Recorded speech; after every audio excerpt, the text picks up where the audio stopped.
here tonight and have this opportunity to meet and to speak with all of you. I am running for Congress this November, a week from tomorrow actually. I'm running because I believe that the very future of our country is in jeopardy, and that if we don't get a Republican conservative majority back in Congress this November, we will not recognize the United States of America by 2012.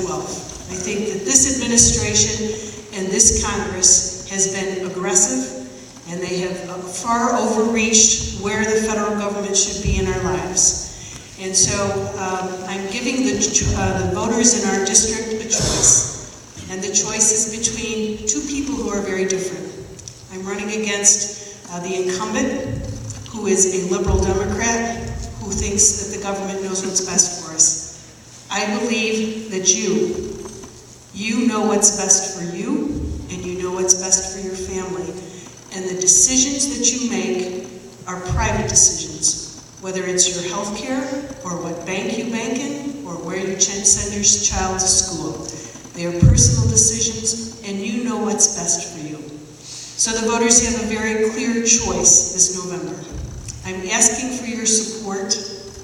I'm asking that you will stand with me to return the voice of upstate New York back to upstate New York, so that when I vote, I will represent your interest. I understand I've lived here, I've worked here, I've volunteered here, I've raised my 6 children here. I know what the values are in upstate New York, and they are not a failed stimulus, they're not health care, they're not cap and trade.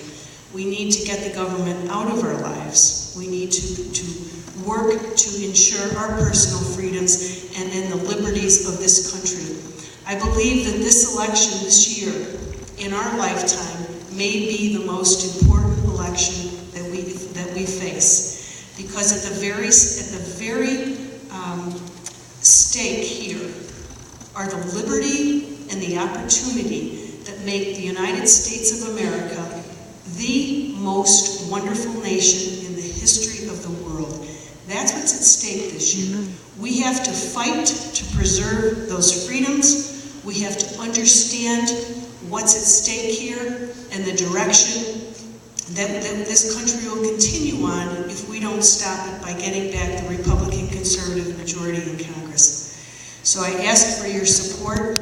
I'm honored to be here. I'm honored to be your candidate, and I pledge to all of you that if you will support me and vote for me on November the 2nd, I will be the voice for upstate New York. I will care for you and your issues and your concerns, and be that voice in Washington that we don't have right now. Thank you all very much. Thanks for this opportunity. God bless all of you, and God bless the wonderful United States of America. Thank you.